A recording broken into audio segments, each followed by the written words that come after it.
Waalaikumsalam warahmatullahi wabarakatuh. Oke kelas, kaifahalukum? Bikhairi walhamdulillah. Fikri qalbi jismi ruhi sihat. Alhamdulillah, anak-anakku semuanya kelas 9. Hari ini kita ketemu lagi di pelajaran SKI.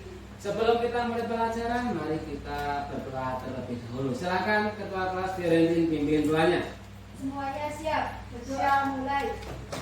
Bismillahirrahmanirrahim.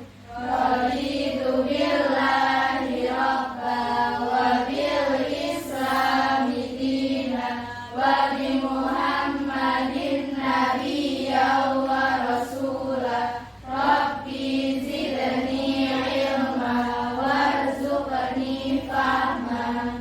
Amin. Hari ini siapa yang masuk? Agneta kemana? Oh, bimbingan Mbak. Terus siapa lagi yang masuk? Silan. Silan kemana? Sakit. Silan sakit. Siapa lagi itu sendiri? Naswa. Naswa. Sama Sabrina sakit. Sakit juga? Ya. Kayak hari ini. Terakhir? Nana juga sakit. Ya. Ternyata ini banyak yang sakit ya anak-anak. Maka kita sebagai seorang muslim, ketika tahu saudara kita sakit, kita mendoakan adabnya, dan kita yang sehat ini kita bersyukur karena telah diberikan sehat walafiat sehingga kita bisa aktif untuk pembelajaran dan kita bisa tolabul ilmi seperti biasanya. Baik anak-anakku semuanya, hari ini kita akan masuk materi baru yang kemarin sudah kita bahas. Kita kemarin kan belajar tentang masuknya Islam ke Indonesia, sudah kita pelajari. Maka hari ini kita akan masuk materi selanjutnya, yaitu bagaimana Islam yang ada di Indonesia itu kemudian menyebar di Indonesia. Kalau sudah masuk, lalu bagaimana kemudian proses penyebarannya. Nah, perlu Ustaz sampaikan di awal terlebih dahulu poin penting dari pembelajaran kita, bahwa di dalam pembelajaran ini nanti tujuan setelah kita belajar tentang penyebaran Islam di Indonesia, yang pertama paling tidak kita nanti bisa menerapkan dalam proses pembelajaran ini bahwa penyebaran Islam di Indonesia itu nanti bisa dipahami dengan baik bagaimana proses penyebaran di Indonesia. Dan titik pentingnya di sini anak-anak bahwa kita paham bahwa proses penyebaran Islam itu tidak dan tanpa adanya paksaan dan dilaksanakan dengan cara damai. Itu poin pentingnya dari proses pembelajaran kita hari ini. Maka itu tujuan yang akan kita pelajari hari ini.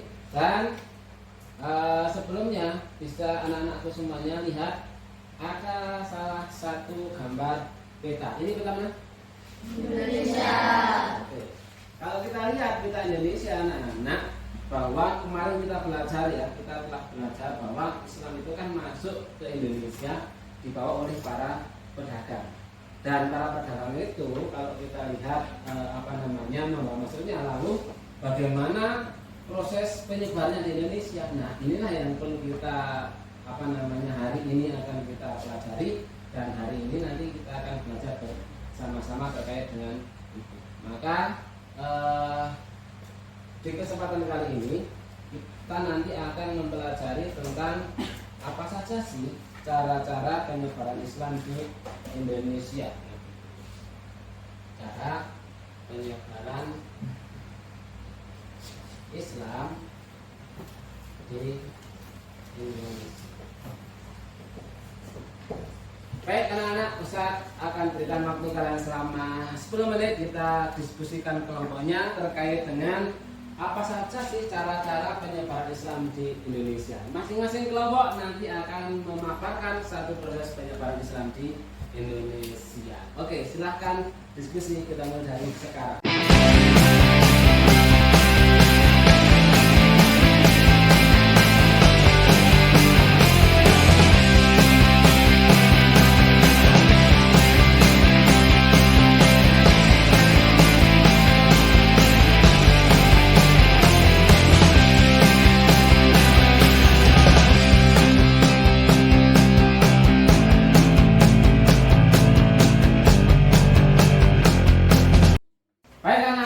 10 menit sudah berlalu waktu kita berdiskusi. Nah, sekarang waktunya kita menyampaikan hasil diskusi dari masing-masing kelompok. Kita mulai dari kelompok yang pertama. Silakan kelompok yang pertama menyampaikan hasil diskusinya. Perkenalkan, saya dari kelompok 1 ingin membahas hasil diskusi dari kelompok kami, yakni pernikahan. Jadi jika hendak menikah, orang muslimin dengan pribumi itu, orang yang pribumi itu harus menjadi muslim terlebih dahulu, atau bisa dibilang menjadi mu'alaf. Terima kasih. Pada tepuk tangan. Selanjutnya kelompok kedua. Nah, jadi kami dari kelompok 2 akan memberikan hasil diskusi kami. Jadi yaitu perdagangan. Jadi orang-orang Indonesia yang berdagang itu habis itu karena kejujurannya itu tuh menarik perhatian dari bangsa-bangsa luar gitu. Jadi cukup sekian. Oke, tepuk tangan. Oke, selanjutnya silakan kelompok 3 untuk menyampaikan hasil diskusinya. Perkenalkan, ini kami dari kelompok 3 ingin mempresentasikan hasil diskusi kami mengenai akulturasi, yaitu proses perpaduan antara budaya dengan ajaran Islam. Baik, tepuk tangan untuk kelompok. Terakhir silakan kelompok 4 memaparkan hasil diskusinya. Perkenalkan, kita dari kelompok 4. Hasil diskusi dari kelompok kita, salah satu cara penyebaran Islam di Indonesia yaitu dengan cara politik.